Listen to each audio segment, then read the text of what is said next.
That night, he wasn't a mafia boss. He was just a man. With the woman he loved, everything was perfect. The rain against the tall windows, the city lights blurred by fog, the silence. She had finally chosen him. She had finally said yes, but when his fingers traced her back, beneath the silk, beneath the lace, he felt something that wasn't skin, scars, burns, finger-shaped bruises, and with a voice that made empires tremble, he said only 5 words. "Who did this to you?" San Francisco had never felt colder. The fog rolled in from the bay like something alive, thick and silver, pressing itself against the floor-to-ceiling windows of the penthouse on the 32nd floor of a building that had no name on any public registry. The rain had started around 9. By midnight it was steady, not violent, not dramatic, just relentless. The kind of rain that made you forget what sunlight felt like. Inside the penthouse was warm, not the artificial warmth of central heating, but the warmth of dark wood, amber light, and silence. A fire crackled low in a stone fireplace that took up most of the southern wall. The furniture was minimal, a long sectional in charcoal velvet, a glass table with nothing on it, bookshelves lined with volumes that had actually been read, and the air smelled faintly of cedar and something darker, whiskey maybe, or just the kind of quiet that comes from being very far above the world. A clock ticked somewhere. It was the only sound. Lawrence Augustine stood by the window, looking at nothing and everything. His reflection stared back at him, tall, lean, jaw cut sharp enough to leave a mark. His shirt was untucked, the top 3 buttons undone. A glass of Macallan sat on the windowsill beside him, barely touched. His dark hair, usually combed with military precision, fell slightly over his forehead. He looked for the first time in months, almost human. At 34, Lawrence Augustine was many things to many people. To the businessmen who sat across from him in boardrooms, he was a venture capitalist with an uncanny ability to pick winners. And to the politicians who accepted his quiet donations, he was a philanthropist of selective generosity. To the families who controlled the ports, the unions, the construction corridors that veined through the Northern California coast, he was something else entirely. He was the man you didn't cross. He wasn't loud about it. That was the thing. Some men in his position needed the theater, the entourage, the heavy rings, the threats delivered in dim restaurants over expensive wine. Lawrence didn't. He sat in rooms and said very little, and when he left, things had changed permanently. His danger wasn't a performance. It was architecture, invisible until you were already inside it, and by then, the doors had closed. But tonight, he wasn't any of those things. Tonight, he was just a man, standing at a window, thinking about the woman in the other room. Her name was Bonnie Shaw. She had come into his life 7 months ago, and he still hadn't figured out how. That was unusual. Lawrence tracked everything, every dollar, every contact, every entry and exit in his world. But Bonnie hadn't entered through any of the usual doors. She wasn't a society introduction. She wasn't a deal attached to a handshake. She was the new executive assistant to Meridian Caulfield, his attorney, and Lawrence had walked into a meeting, expecting contract revisions, and instead found a woman with copper-brown eyes sitting behind a desk too large for her, organizing files with a quiet efficiency that made his chest do something unfamiliar. She was 24, slender. Her hair was dark, almost black, and she wore it pulled back in a way that made her neck look impossibly long. She dressed in muted colors, always long sleeves, always high collars, even when the office was warm. She didn't wear jewelry, except for a thin, silver chain with no pendant. She smelled like white tea and clean cotton. He'd asked her to dinner on the 3rd meeting. She'd said no. He'd asked again on the 5th. She'd said no again, but slower. By the 7th, she'd said, "Only if we go somewhere. No one will see us." He'd taken her to a small Thai restaurant in the Sunset District where the owner didn't speak English and the tables were in the back behind a curtain of wooden beads. They'd talked for 3 hours. She told him she was from Nevada, a town she called the kind of place people leave. She'd put herself through college working nights. As she read Dostoevsky for fun. She laughed rarely, but when she did, it transformed her entire face into something so open it almost hurt to look at. She never asked him what he did. Not really. When he mentioned business, she nodded without curiosity, without hunger. She didn't ask about the penthouse, the car, the silent men who sometimes stood near doors when he entered buildings. She didn't ask for anything. And that was the thing that broke him. Because in Lawrence's world, everyone asked for something. Everyone had a price, a leverage point, an angle. But Bonnie sat across from him with her hands wrapped around a cup of jasmine tea and wanted absolutely nothing from him except his attention. For a man who controlled empires, that was the most dangerous thing he'd ever encountered. 7 months later, she was in his penthouse. Not for the first time. She'd been here a dozen times before. They'd had dinners, watched films. He'd read aloud to her once while she lay on the couch with her eyes closed, and it was the most intimate thing he'd experienced in his adult life. But their physical relationship had progressed slowly. Not because of him. Because of her. She would lean into his touch, then pull away. She'd let him kiss her, deep and lingering, then place her hand flat on his chest, as if measuring the distance she needed. She'd stay the night but sleep in a separate room, and Lawrence, who had never in his life waited for anything, waited, because something in her hesitation wasn't reluctance, it was fear, and he could feel the difference. But tonight felt different. She'd arrived at 8 with her hair down, the first time he'd ever seen it loose. It fell past her shoulders in dark waves. She wore a dress he hadn't seen before, deep burgundy, silk, with a neckline that dipped just below her collarbone. She'd brought a bottle of wine she couldn't afford, and when he'd opened the door, she'd kissed him first, not carefully, not cautiously, but like someone who had made a decision. They'd eaten, talked. The conversation had wound down into something quieter, something with weight. She'd moved closer to him on the couch. His hand had found the curve of her waist. She'd leaned her head against his shoulder, and he'd felt her breathing change, slower, deliberate, as if she was steadying herself. "Stay tonight," he'd said. Not a question, but not a command either. An opening. She'd looked up at him, and in those copper-brown eyes, he saw it. The war, the wanting and the terror, embraided together so tightly they were indistinguishable. "Yes," she'd whispered. "Yes, I'll stay." The bedroom was at the end of a hallway lined with nothing. No art, no photographs, just dark walls and low light. The bed was large, dressed in slate-gray linen. The city lights filtered through sheer curtains, casting everything in a pale, shifting glow. Lawrence kissed her in the doorway, slowly. His hands cradled her face, his thumbs tracing the line of her jaw. She kissed him back with a hunger that surprised them both, her fingers gripping the fabric of his shirt. He guided her gently to the edge of the bed. She sat. He knelt to remove her shoes, one, then the other, placing them neatly aside. She smiled at that, a small, trembling thing, and he looked up at her from the floor. We don't have to do anything you don't want," he said. I want to," she said. Her voice was steady, but her hands weren't. He stood.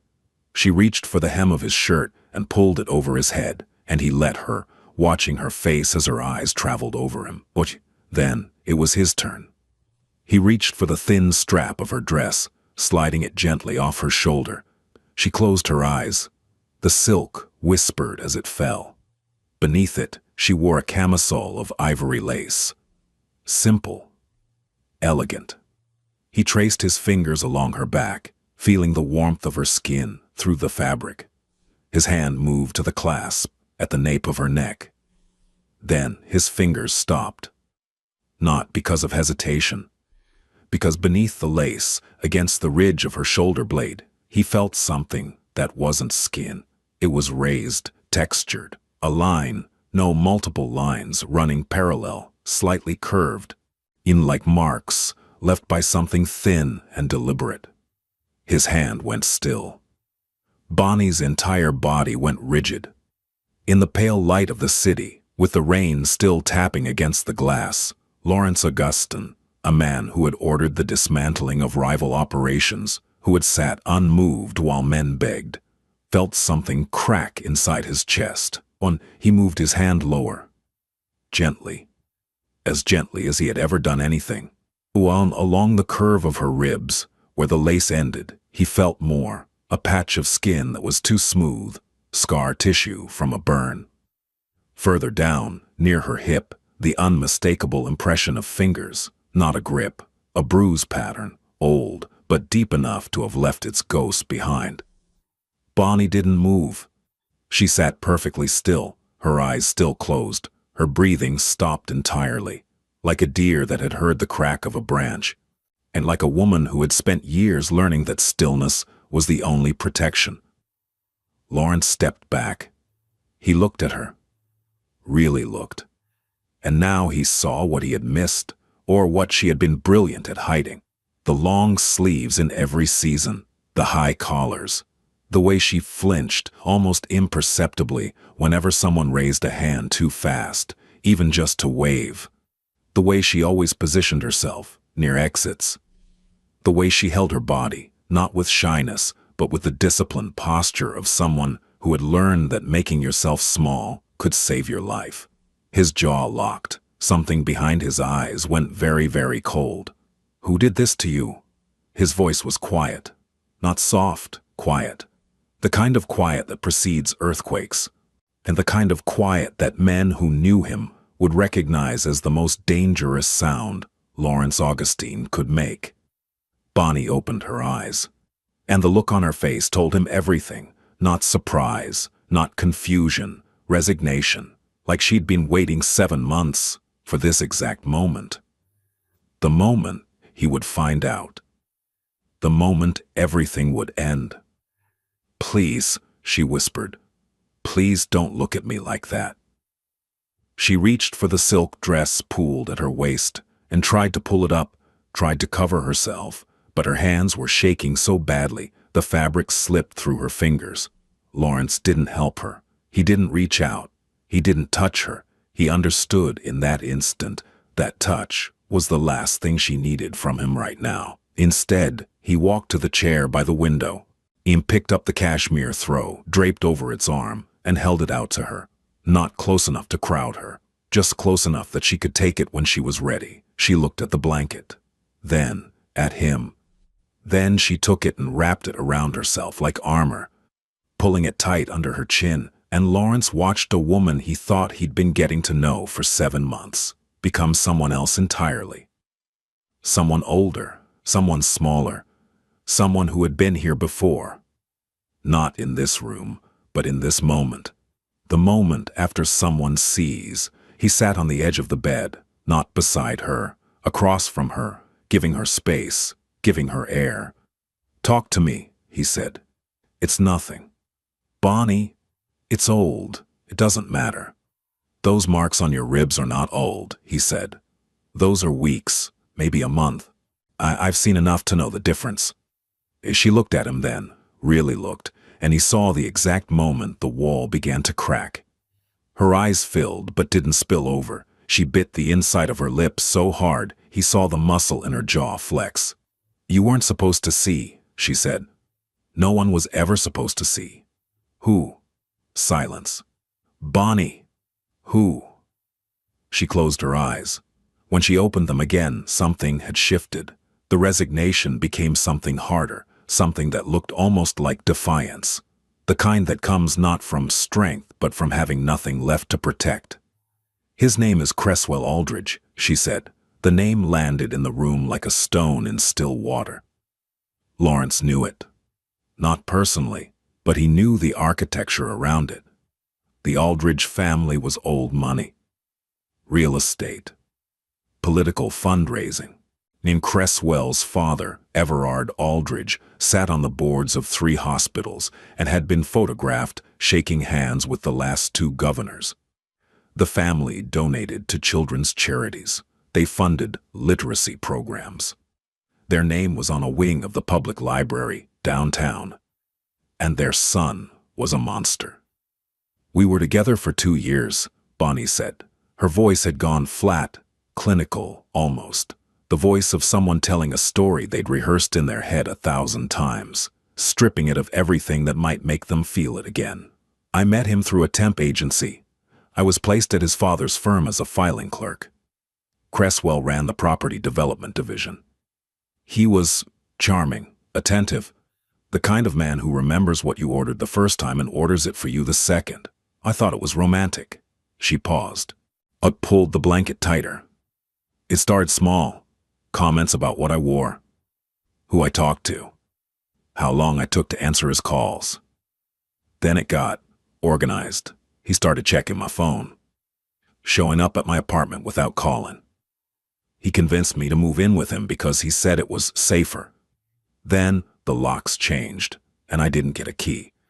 Lawrence's hands were resting on his knees. To anyone watching, he looked calm. But Bonnie had spent years reading body language the way a sailor reads weather, and she could see it. The stillness in his shoulders, the controlled breathing, the way his fingers had gone white at the knuckles.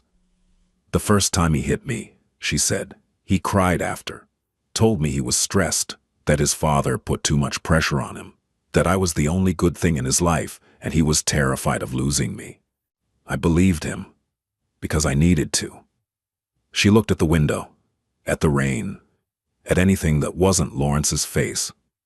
The second time he didn't cry. The third time, he didn't even apologize. By the 10th, I'd stopped counting. The burns came when he was drunk. The marks on my back. She stopped, swallowed. Those were from a belt. His belt. He liked to say it was discipline. That I needed to learn. Lawrence said nothing. She continued. Not because he asked, but because once the wall cracks, the flood doesn't stop for permission. I tried to leave, twice. The first time he found me at a motel off Highway 1. He'd tracked my phone. He brought me back and he was very calm about it. Said if I tried again, he'd tell immigration about my mother. She's documented now, but she wasn't always, and he had records. He said one phone call and she'd be detained. The second time I made it to a shelter. I was there for 4 days. On the 5th day, the shelter received an anonymous donation of $50,000. The next day, the director told me she was sorry, but they couldn't accommodate me anymore. Cresswell didn't need to threaten with fists. He threatened with systems. How did you get out? Lawrence asked. His voice was level, perfectly controlled. But there was something underneath it now, something tectonic. He got bored, she said. Simple as that. He started seeing someone else. A state senator's daughter, younger, shinier. He threw me out like old furniture, told me if I ever said a word, he'd destroy me. Not hurt me, destroy me, my career, my mother's status, my credit, my name. He said nobody would believe a temp clerk over in Aldridge. She looked at Lawrence, and he was right. Nobody would. The silence that followed was the loudest thing in the room. Then Lawrence asked the question she dreaded most. Why didn't you tell me? Her face crumpled, not dramatically, quietly. The kind of breaking that happens in the muscles around the eyes, in the tightening of the throat, in the small tremor of the chin that betrays everything a person is trying to hold together. Because, she said, and her voice broke on the word, because I didn't want you to look at me and see someone weak. Someone damaged. I didn't want to be the woman you had to rescue. I wanted to be the woman you chose. Lawrence closed his eyes. In his life, he had heard confessions. He had heard men bargain for their freedom, their businesses, their families. He had heard lies so elaborate they deserved admiration. He had heard truth used as a weapon and silence used as a shield.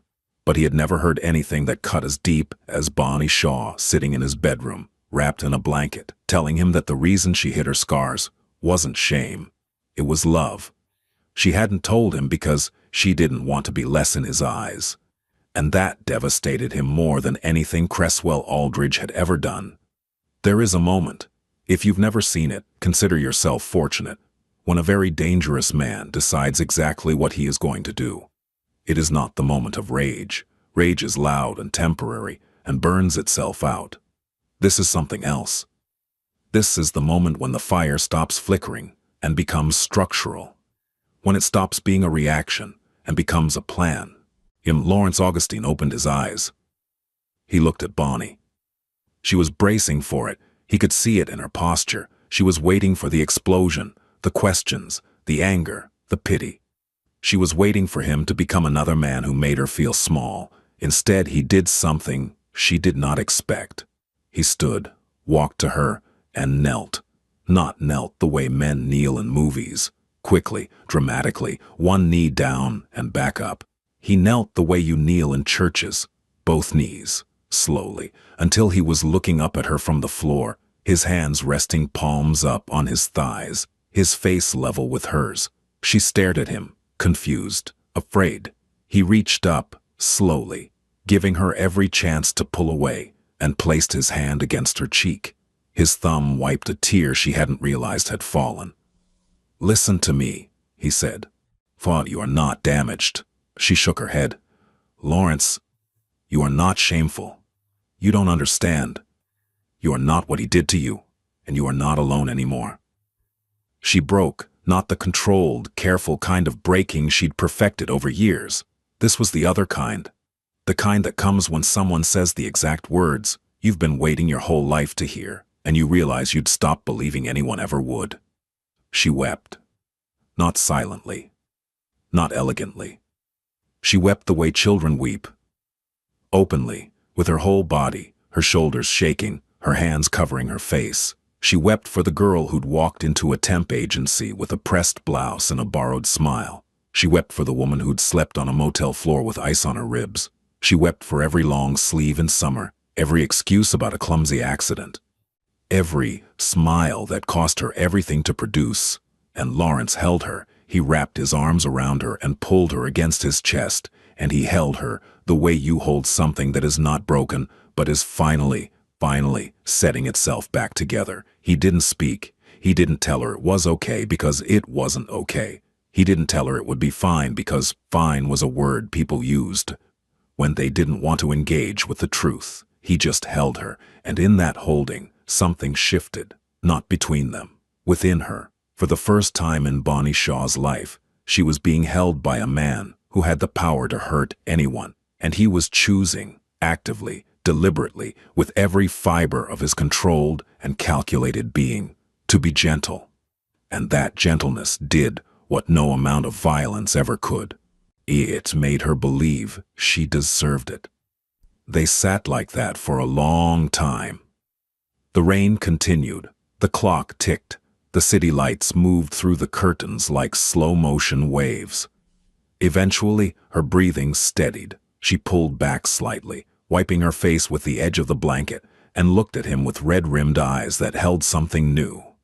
Not hope, not yet, but the space where hope might grow if given enough light. "What are you going to do?" she asked. He looked at her, studied her, and she watched him choose his next words with the precision of a man disarming a bomb. "Nothing you don't want me to do." "Lawrence, I mean it. This is yours, your story, your decision. I will do nothing without your knowledge, but I need you to understand something." He stood, walked to the window. The city below was a grid of wet light. And he looked at it the way a general looks at a map. "I am not a good man," he said. "I've never pretended to be. The things I've done to build what I have, they would keep most people awake at night. They don't keep me awake. I made peace with what I am a long time ago." He turned back to her. "But there are rules. Even in my world, there are rules. And the first one, the one that everything else stands on, is that you do not hurt someone who cannot fight back. You do not use power to break people. You do not take a person's safety and twist it into a weapon." His voice was still quiet, still controlled, but beneath the control, something was moving, something old and patient and absolutely certain. Cresswell Aldridge broke that rule, and I want you to know, not as a threat, not as a promise, but as a fact, that men who break that rule in my proximity Do not continue to operate comfortably. Bonnie looked at him for a long time, and then she asked the question that would change everything. Will you hurt him? Lawrence considered this, genuinely considered it. No, he said. I'll do something worse. I'll make him irrelevant. The next morning, Bonnie woke alone in the slate-gray bed, wrapped in linen and the cashmere throw. Sunlight came through the curtains in thin gold lines. The rain had stopped. The penthouse was quiet. On the nightstand, a single note in Lawrence's precise handwriting. Coffee is in the kitchen. Ostara will bring you anything you need. I'll be back by noon. Ixuel Ostara. Venet was Lawrence's head of household, a tall Eritrean woman in her 50s with eyes that missed nothing, and a demeanor that suggested she had seen everything and judged very little of it.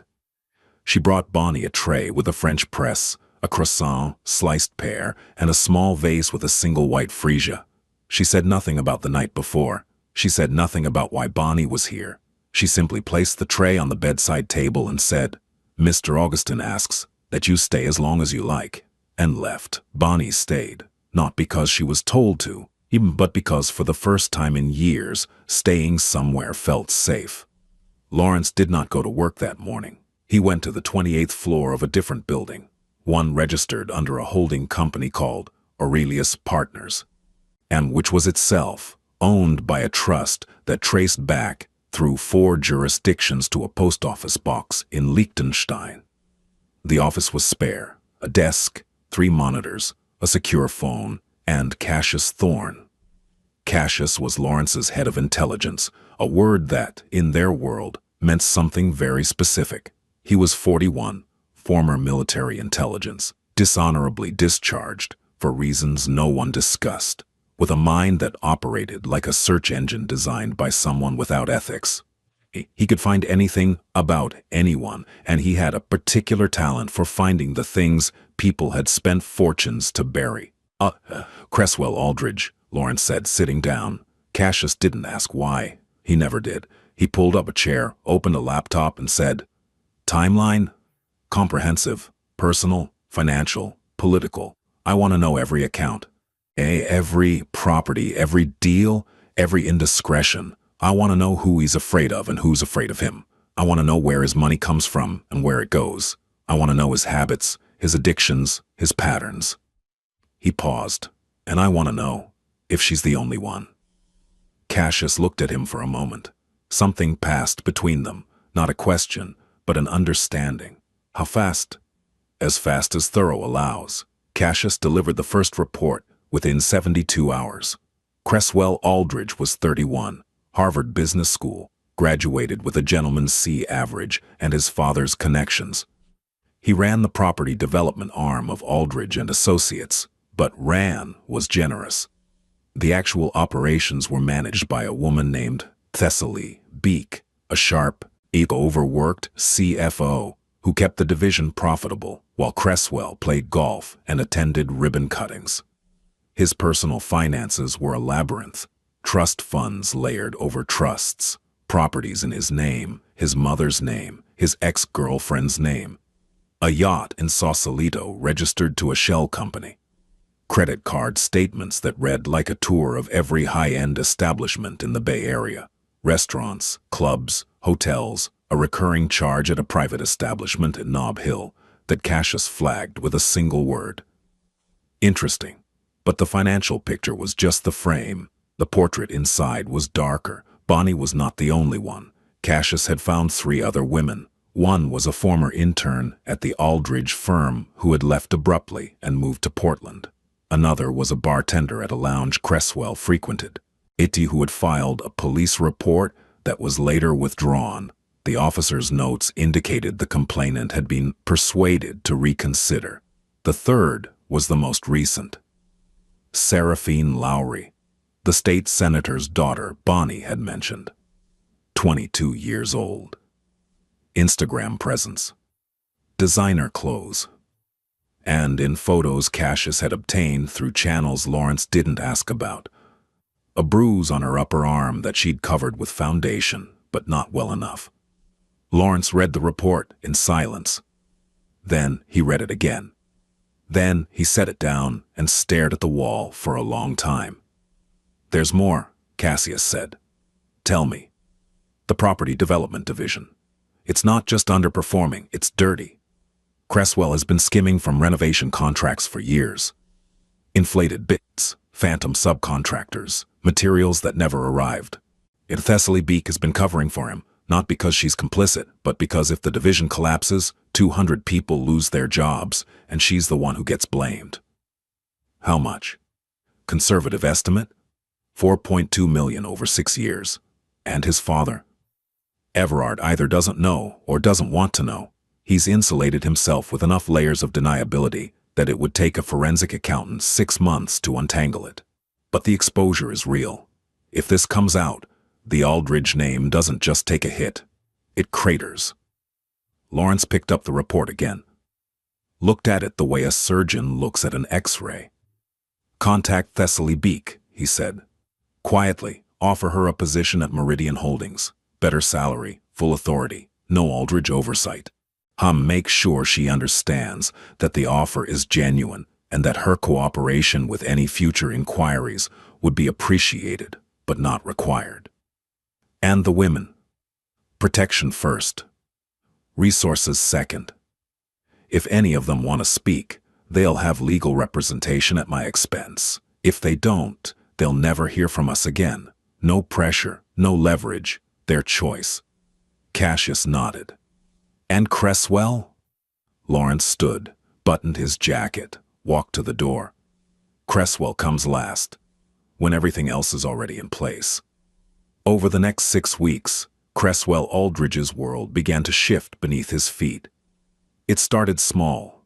A deal he'd been negotiating with a development firm in the financial district fell through unexpectedly. The principal cited market conditions, but the market hadn't changed. And then a property in the marina he'd been trying to acquire was sold out from under him to an anonymous buyer who outbid him by 12%. He made calls. Nobody returned them. His bank called about irregularities in 2 of his accounts. A compliance review, they said. Routine, except it wasn't routine, because it had never happened before, and the compliance officer asking the questions seemed to know exactly which threads to pull. Then, the social circle thinned. His membership at the Pacific Union Club was not renewed.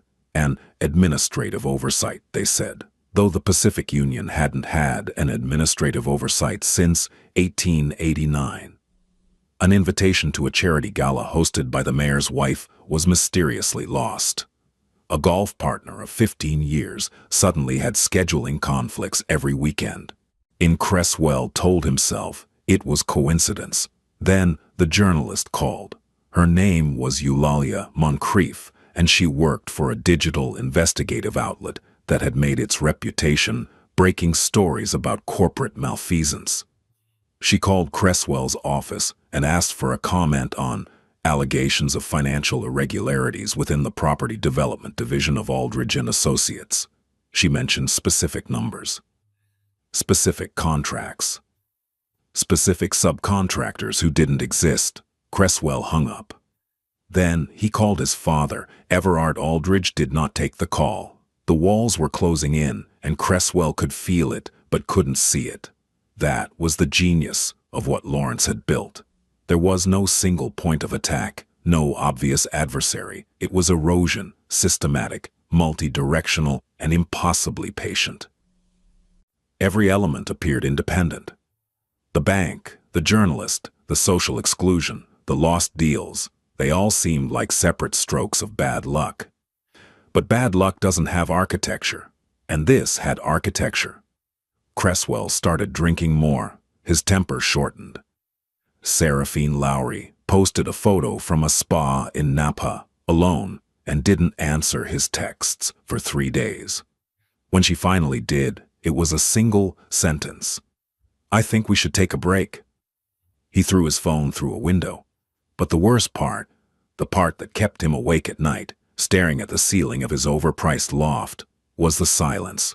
No one was threatening him. No one was confronting him. No one was telling him what was happening or why. It was as if the universe itself had decided, quietly and without announcement, and that Cresswell Aldridge was no longer welcome in it.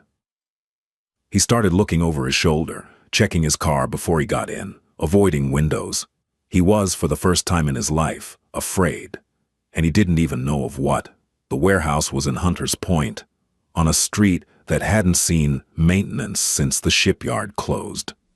It was the kind of building that looked abandoned, but wasn't, a distinction that mattered only to the people who used it and the people who were brought to it. Cresswell arrived in the back of a black sedan that he didn't remember getting into. The sequence of events that led him here was blurred. A phone call from someone claiming to represent an investor interested in salvaging his development deals, a meeting location that seemed odd but not alarming, and then a door that locked behind him. Two men he'd never seen before guided him down a corridor and into a room that was empty, except for a metal chair, a desk, and a lamp that cast more shadows than light. He sat because standing felt worse. For 20 minutes, nothing happened, just silence and the distant sound of the bay.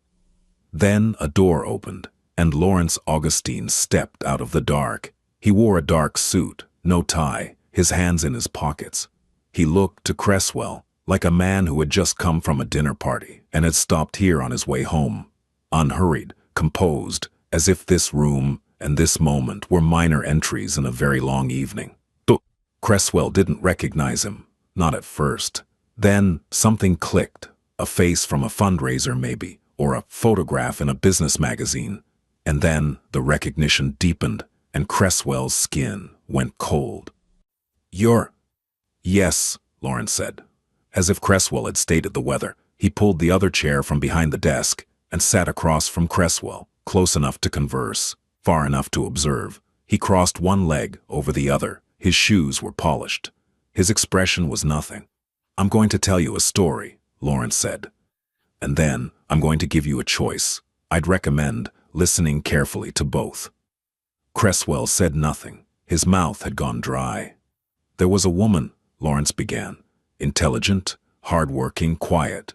She came from nothing and built herself into something, and she did it without help, without shortcuts, without the kind of safety net that people like you are born standing on. She walked into your father's firm, looking for a job. And you looked at her and saw something you could own."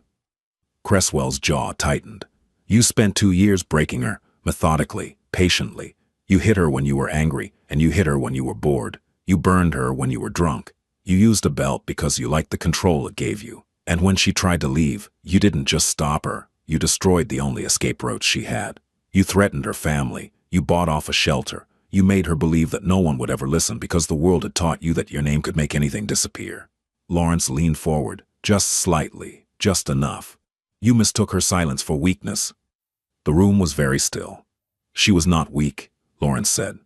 "She was surviving. There's a difference so vast that men like you will never comprehend it.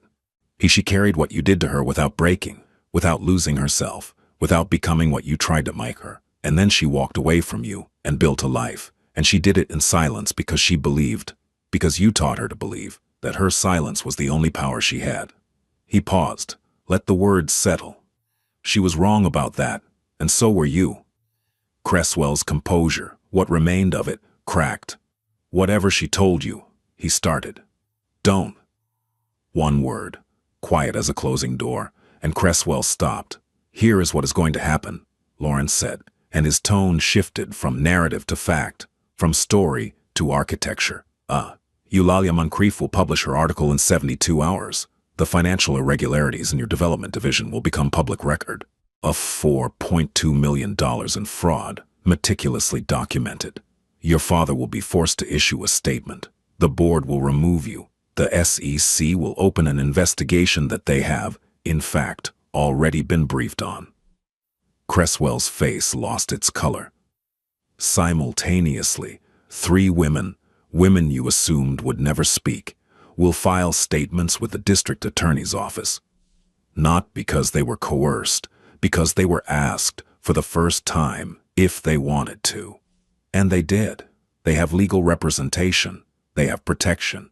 They have each other, and they have documentation you didn't know existed, because you never imagined that the people you hurt would ever be in a position to matter. He stood. Now, the choice. He walked to the desk and placed a folder on it. Manila. Thin. Option 1. You leave, quietly. You resign from the family firm, citing personal reasons. You divest your assets, the yacht, the properties, the club memberships, all of it, into a trust that will be administered for the benefit of the women you harmed. You leave San Francisco. You do not return. You do not contact any of them, ever. The criminal proceedings will continue regardless, but your cooperation will be noted. Option 2. You stay. You fight. You hire lawyers and play the victim and try to bury this the way your family has buried everything. And I will make it my personal project, not my business, not my obligation, but my project, to ensure that every person in your life understands exactly who you are, not through violence, through truth, the kind of truth that no amount of money can unspeak. He looked at Cresswell. I'd recommend option 1. But then, I've never been particularly good at recommendations. Cresswell stared at the folder. His hands were trembling. His eyes were wet. Not from remorse, but from the specific terror of a man who has spent his entire life believing he was untouchable and has just discovered in a warehouse in Hunter's Point at 11 o'clock at night that he is not. Who are you to her? Cresswell whispered. Lawrence looked at him for a long moment. Someone who sees her, he said, which is more than you ever did. He turned and walked to the door. The car will take you home, he said without looking back. You have 72 hours. The door closed. Cresswell sat alone in the silence, in the shadows, in the ruins of a life that had been dismantled around him with the precision of a watch, taken apart by a man who understood every gear. 48 hours later, he chose option 1. 3 months later, the penthouse, the same room, the same windows, the same view of a city wrapped in fog. But everything was different. The cold had broken.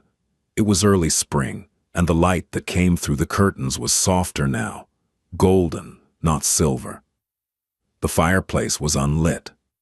The room smelled like coffee and fresh linen, and the faint, particular sweetness of freesias, which Ostara had been placing in every room since Bonnie first mentioned she liked them.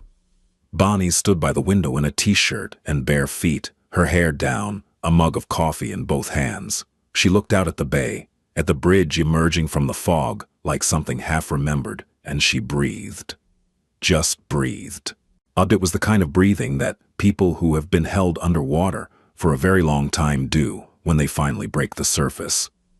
Not gasping. Not desperate, slow, deep, the kind of breath that says, I am here, I am alive, I am not going back under. The article had run in January. Eulalia Moncrief's piece was meticulous, 12,000 words that dismantled the financial scaffolding of Cresswell Aldridge's career with the clinical efficiency of a demolition team that had studied the blueprints. The public reaction was predictable. Outrage followed by more outrage, followed by the particular kind of outrage that comes when people realize they shook hands with someone who belonged in handcuffs. Everard Aldridge issued a statement expressing shock and disappointment at his son's actions, in which was the wealthy family's equivalent of a public disownment. The board removed Cresswell within a week. The SEC investigation moved forward, and in a quieter, less public proceeding, 3 women sat in a room with a district attorney and told their stories. Bonnie was one of them. It was the hardest thing she'd ever done. Harder than leaving. Harder than the shelter. Harder than the nights when she'd lain awake, wondering if her silence was protecting her or imprisoning her. She sat in a chair across from people she'd never met and said out loud, in full sentences, what had been done to her body and her spirit, and she did not minimize it. She did not apologize for it. She did not cry, though she wanted to, because she had decided, somewhere between that night in the penthouse and this morning in the DA's office, that the time for crying was over. She spoke with the precision of someone who had rehearsed the truth so many times it no longer had teeth. And when she was finished, the attorney, a woman named Cordelia Fenchurch, who had spent 20 years prosecuting domestic violence cases, looked at her and said, "Thank you." That took extraordinary courage. Bonnie said it wasn't courage, it was timing. She didn't explain what she meant. She didn't have to. Cresswell left San Francisco on a Tuesday. No press conference, no public statement, just a car to the airport and a one-way ticket to nobody cared where. The assets were in the process of being transferred. The legal proceedings would continue in his absence. He was, in every meaningful sense, finished, not with violence, not with blood, but with the slow, systematic removal of every structure that had made him feel powerful. Seraphine Lowry, the senator's daughter, gave her own interview 2 weeks later. She didn't name Lawrence. She didn't know Lawrence existed. She simply said that a lawyer had contacted her and asked if she was okay, and that for the first time, she had told someone the truth. The senator issued a statement supporting his daughter. The other 2 women chose privacy. Their identities remained sealed. Their stories remained their own. And that, Lawrence had always understood, was the point. Not every act of justice needs an audience. Some of the most powerful verdicts are delivered in silence. Bonnie moved into the penthouse in February. Not because Lawrence asked, because she chose to. She still worked. She had transferred from Meridian Caulfield's office to a position at a nonprofit legal aid clinic. Downtown, a move Lawrence had facilitated not by pulling strings but by writing a letter of recommendation that Bonnie didn't know about until the clinic's director mentioned it in her interview. She'd confronted him about it afterward, and he'd shrugged and said, "I told the truth. You're the most competent person I've ever met." If that's pulling strings, then every reference letter in history is a puppet show. She'd laughed, a real laugh, the kind that started somewhere deep and came out surprised, like it couldn't believe it was allowed. She was laughing more these days. That night, the night in early spring, with the golden light and the freesias and the fog retreating, Lawrence came home late, not from anything dangerous. In from dinner with an old associate who talked too much about port wine. He found Bonnie on the couch with a book, Dostoevsky still, her feet tucked under her, the cashmere throw from that first night draped over her lap. She looked up when he walked in, and the way her face changed. Not dramatically, not like a movie, but subtly, like the sun moving behind a cloud and then emerging again, told him everything he needed to know about where they stood. "Hi," she said. "Hi." He hung his coat, poured himself a glass of water instead of whiskey, a change she'd noticed and never commented on, but appreciated in that quiet way she appreciated things. He sat beside her, not close enough to crowd, close enough to feel her warmth. "How was dinner?" she asked. "Endless." Paul Fenwick Osgood spent 40 minutes explaining the difference between Tawny and Ruby Port, and I still don't care. She smiled, set the book down. "Can I ask you something?" "Anything." "That night, in this room, when you found out." She paused, chose her words carefully, the way she always did. "You didn't react the way I expected. I was ready for anger, or pity, or, I don't know, disgust. But you knelt. Why?" Lawrence looked at her, thought about it, not because he didn't know the answer, but because the answer mattered enough to say correctly. "Because," he said, "you had spent years with someone who looked down at you. I wanted the first thing you saw, when the truth was out, to be someone looking up." She stared at him. Her eyes filled. She blinked, and a single tear fell. One, and she wiped it away with a small laugh that was half embarrassment, half something deeper. "You're going to ruin me," she said. "Impossible," he said. "You're unruinable. I've checked." She leaned into him. He put his arm around her, and they sat like that, in the golden light, in the quiet, in the extraordinary ordinariness of a Tuesday night. And something settled between them that was larger than love, though it contained love. It was trust, the kind that isn't built in grand gestures, but in the accumulation of small, daily decisions to be safe for another person. Later that night, they were in the bedroom. The same room, the same bed, the same city lights through the curtains. But this time when the silk came off, she didn't freeze. She stood before him, not hiding, not performing, just present. And she let him see. All of it. In the lines on her back, faded now but still there. The burn scar on her ribs. The places where someone else's hands had left their history. Lawrence looked at her. Not at the marks. At her. He traced a scar along her shoulder blade. Slowly. With the back of his finger. She watched his face, looking for what she always looked for, the flinch, the pity, the moment when someone sees the map of your damage and decides you're too complicated to love. It didn't come. Instead, he leaned forward and pressed his lips to the scar. Gently. The way you touch something sacred. These are not what he did to you, he said against her skin. These are proof that you survived him. She closed her eyes. When she opened them, she was smiling, not the careful, controlled smile she'd worn like armor for years. A real one, wide, unguarded. And the smile of a woman who had walked through fire and come out the other side, and discovered that the other side had someone in it who was willing to stand in the ashes with her. No one, Lawrence said, will ever touch you without your permission again. She put her hand against his chest, felt his heart beat. Steady and strong and entirely, completely hers. I know, she said. I know. And in the penthouse above San Francisco, on a night that was no longer cold, two people chose each other. Not because the world was safe, it wasn't, and they both knew it. Not because pain had been erased, it hadn't, and it wouldn't be. But because in the space between what had been and what could be, they had found something rare enough to be worth protecting. Not passion, not power, not even love, though love was there.